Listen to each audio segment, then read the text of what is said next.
That would probably be one of my main pieces of advice looking back on it. If there's red flags, there are red flags. Don't think they're pink or a slight shade of white. He's reddish pink. Okay, if there's something that needs to be asked, it needs to be asked. A Milford area school teacher in hot water tonight, accused of an inappropriate relationship with a former student. The teacher accused of touching a young student inappropriately. It's a former Indiana teacher is accused of using a student's prize in a school auction as a way to get closer to him and start an inappropriate relationship. One 11-year-old girl who attends this school says the band assistant touched her inappropriately several times, and right now police and the school are investigating. And now 3 former educators face charges. It's happening in Woodward County. KOCO's Morgan Chesky with how investigators track them down. Rick, as you might expect, many people in Seymour were shocked to hear that a teacher they've sat across the table from at parent-teacher conferences could face such serious charges.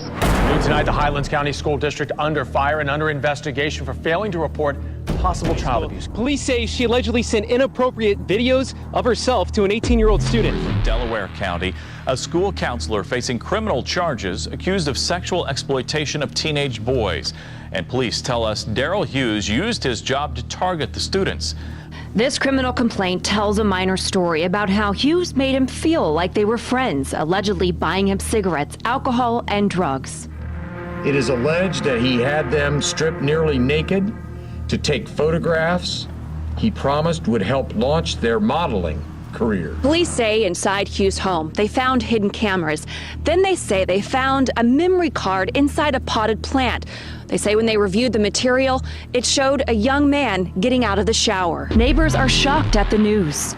Yeah, he used to be outside cleaning up his yard. I mean, he kept it looking real nice. You never would have thought anything about him like that, ever. 4 other potential victims have also come forward accusing Hughes of similar acts.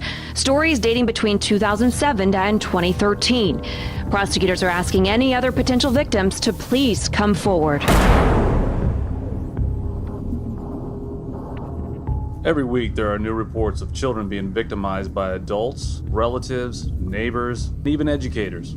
The purpose of this training video is to raise awareness for Indiana educators and ultimately eliminate these child predators from being a danger to our students. The Indiana Department of Education, in partnership with the Indiana Internet Crimes Against Children Task Force, want all teachers to be aware of mandatory reporting requirements, red flags, behaviors of potential offenders, and to understand how and when to make a report. One of the challenges we encounter is that many people think I would recognize a sexual predator. I would recognize a child molester. You're not going to be able to reliably identify a child sex offender simply by looking at them. You have to think about and have the training and experience to understand what behavior you observe. You could sense the teachers felt, even if they had any type of slight suspicion, well, it couldn't possibly be that because the student likes him so much. The flags, something's going on, or anger, or those types of issues weren't there, so what they were seeing was me, producing results with these students. The atmosphere was that he's doing such good work that we would I think most people would just push away any kind of doubt or anxiety that they might have, even if it was just a passing thought. They would make it sure it just kept passing. People in the school environment typically wouldn't do just one thing. It's going to be a course of conduct that we generally label as grooming.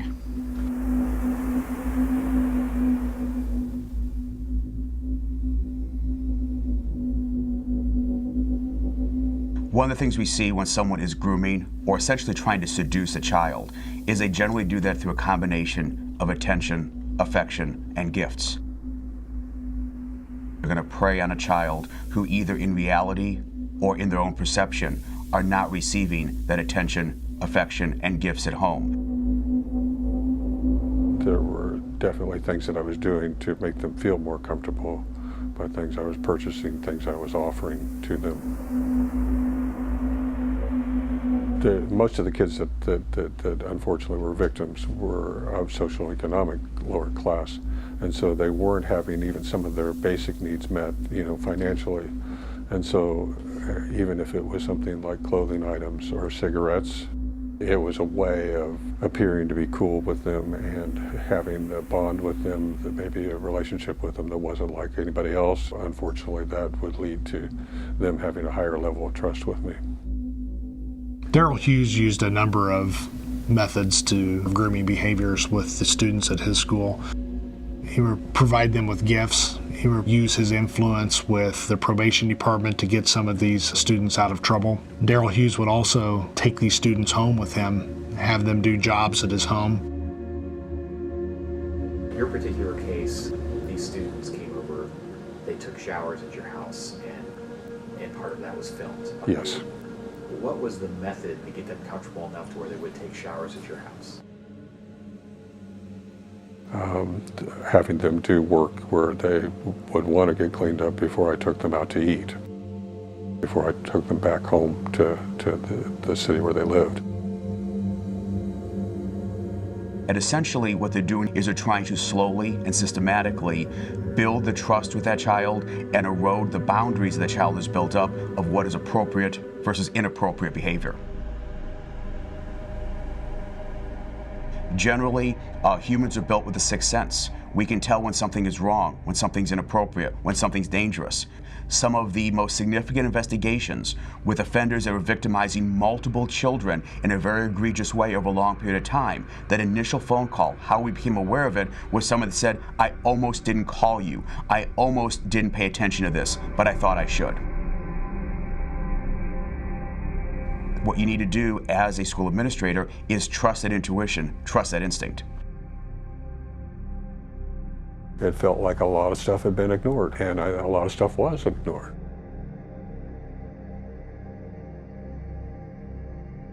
That, I think, contributes to an atmosphere where this can happen. When your intuition kicks in that something may be going wrong, and when you think about their behavior, you need to start thinking about whether we're going to need to make a report here. When it comes to your attention that someone you've worked with every day, had lunch with, maybe gone out to dinner with, maybe mistreating a child, it's a really hard thing to accept, and it's hard to make that report. But the point of making the report is to allow a professional to check it out. When we conduct these investigations, we are cognizant of the potential social impact of these investigations. The beginning of our investigations leave a very, very small footprint. We're sensitive to the school environment when we approach one of these cases. We approach those in the vast majority of our investigations in plain clothes without raising any suspicion that the police are involved. That way, if the allegations are unfounded, we can step the investigation back down without leaving a negative impression in anyone's minds.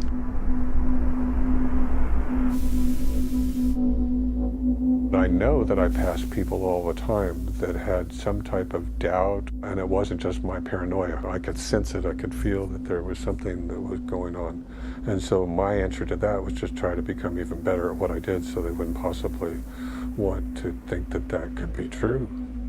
One of the common mistakes we see that schools make is that they'll wait to make their report to law enforcement. They're going to try to do their own internal investigation first. They're going to try and identify the victim. They're going to try to determine what the scope of the criminality is, how many victims there are, how far it went. And that is a mistake, because in doing that, in many cases, what they're doing is they are altering, they're damaging the evidence that we need to make those determinations. Something that happens a lot is a report comes to a member of the staff and they're concerned, but they're really uncomfortable making a report, so they go have the child talk to someone else. And then that person is uncomfortable, so they have the child talk to 2 or 3 people before it really gets to the phase of making a report. That creates huge issues for the child. Having a child come in, confronting them in front of other children is a problem. Having the child come in and confronting them in front of the alleged offender is a huge problem. Confronting the alleged offender is problematic. If you're not trained to do that investigation and you're talking to a colleague, you're not going to be effective and you're going to tip them off. I believe it would be difficult for a school administrator to conduct an investigation like this because of the lack of training and expertise. I could probably pick up a math book and struggle through teaching a class and do a passable job of it, but I would never approach the level that a math teacher could in that classroom. In the same way, a school administrator could probably do what they believe is a passable investigation into an alleged offense against a child, but they would never be able to bring the expertise that we bring to the table. They shouldn't wait until they have absolute metaphysical certain knowledge that there's misbehavior, because if that's the required standard, the offender's going to get away with it. So if you have a serious question about why, for example, a teacher provided cigarettes to a student, you should be making that report.